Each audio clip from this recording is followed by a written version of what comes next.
ప్రజలని గళం ప్రజాబలం AR5 news కి స్వాగతం. కడప జిల్లా బద్వేల్ పట్టణంలోని నెల్లూరు రోడ్లో ఉన్నటువంటి రాఘవేంద్ర గ్రాండ్ కళ్యాణ మండపంలో ఆర్య వైశ్యుల ఆత్మీయ సమావేశ కార్యక్రమాన్ని నిర్వహించారు.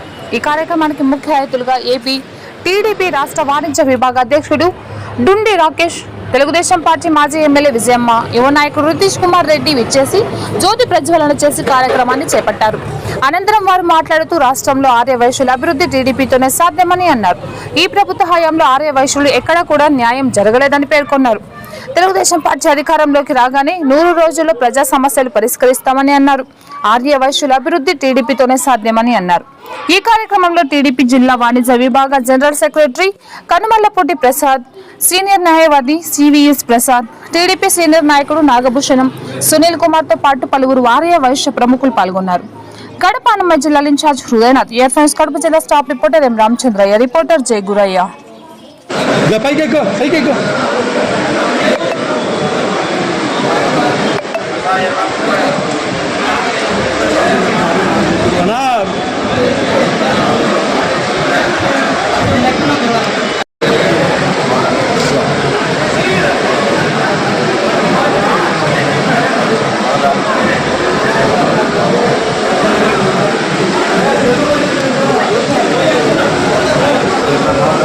तगल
ఇక్కడ మన ఆంధ్రప్రదేశ్ ఆత్మీయ సమావేశం అనే దానికి ఒక విషయము సభకు విచ్చేసినటువంటి పెద్దలందరికీ కూడా విచ్చేసినటువంటి మన ఆంధ్రప్రదేశ్ సోదరులందరికీ ఆత్మీయ సమావేశం అని మేము ఎందుకు పెట్టామంటే, వాస్తవంగా ఇప్పుడు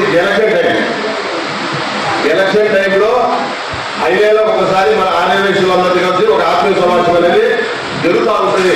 దాని ప్రకారం మేము కూడా ఆంధ్రప్రదేశ్లో ఆత్మీయ సమావేశం పెట్టాము. ఈ యొక్క ఉద్దేశం ఏంటంటే, ఎలక్షన్ లో ఇక్కడ తెలుగుదేశం పార్టీ అభ్యర్థిగా ప్రజావంశంలో గారు పోటీ చేస్తున్నారు. వారికి ఓట్లు వేయమని చెప్పి మేమైతే మిమ్మల్ని అందరినీ అడుగుతాము. ఎందువల్ల అనేది మేము దాని తెలుగుదేశం పార్టీ ఎందుకు వేయాలని చెప్పేసి మేము చెప్తున్నాం, మా పెద్దలందరూ కూడా చెప్తారు. అది తర్వాత మీ వ్యక్తిగత మీ ఇష్టం, మిమ్మల్ని ప్రభావితం చేసేది లేదు. ఈ యొక్క సభ్యులందరికీ కూడా మేము చెప్పేదంటే తెలుగుదేశం పార్టీకి ఓటు మేము కోరుకుంటాము.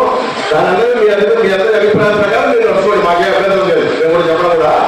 కాబట్టి ఇప్పుడు వాస్తవం ఏంటంటే మన స్పెషల్ వాటి గురించి కొద్దిగా పార్టీ ఇచ్చింది రాజ్యసభ.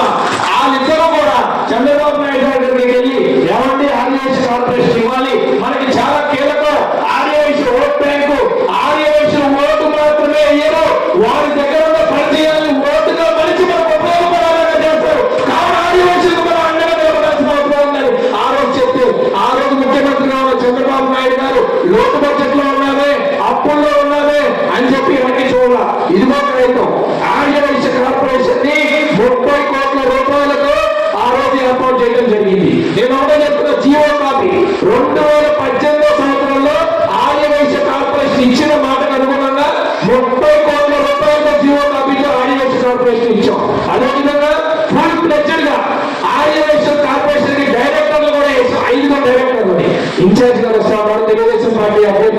ఏమయ్యా ఈ వార్డు నాది, ఈ వార్డు సమస్యలు వచ్చే నాకు చెప్పుకుంటారు, మరి నాకే సమస్య అయితే నేనే చెప్పుకోవాలయా అని కూడా ఒక మాట్లాడడం జరిగింది. ఏం తెచ్చినా కానీ చౌకం దగ్గర పోయి సెంటం దగ్గర ఉంది. ఈ కాలకు సంబంధించి టెండర్స్ కాల్పడిస్తున్నారు. కాంట్రాక్టర్ వచ్చేసి రవి, నా శిష్యుడే, వేరేవాడు కాదు. ఇప్పుడేం కావాలంటే అయినా రవించకుండా తీరా అంటే సార్ నాకు 40 బిల్లులే కాలేదు, ఈ పని చేస్తామన్నారు, ఈ బిల్లు వస్తుంది, నా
చేసుకొని మీ సమస్యలు ఏమన్నా ఉంటే కనుక మాకు చెప్తే ఆ సమస్యలు మేము మీకు తీర్చగలిగితే కనుక ఆ తీర్చగలమని చెప్పేదానికి కోసమే ఈ రోజు మిమ్మల్ని అందరి ఇక్కడికి ఆహ్వానించడము మీతో ముఖాముఖిగా మాట్లాడలేదంటే ఆ ప్రయత్నంలో ఇది ఒక మనము 12 ఏళ్ళ కిందగా 15 ఏళ్ళ కిందగా పోరాడుతున్నా మన పేరుతో పట్టదారి పాస్బుక్లు డైరీలు ఉన్నా ఏదో ఒక జర్నలిస్ట్ తెలుసుకుని ఎక్స్పర్ట్ డిగ్రీ తీసుకుంటే ఆ నాయకుడు చెప్పేది ఎక్స్ప్లెయిన్ అంటుంది ఎక్కడే కొన్ని ఇవ్వచ్చువా కొన్ని పట్టదారి పాస్బుక్లు డైరీలు ఒకే రోజు నోటీస్ ఇవ్వడమా ఆ రోజు అంతా జస్ట్ స్పీడ్ అనమాట ఆ రోజు కంప్లైంట్ తీసుకోవడము ఆ రోజు తీసేయడము ఏంటి ఎక్కడికి పోతాడో మనం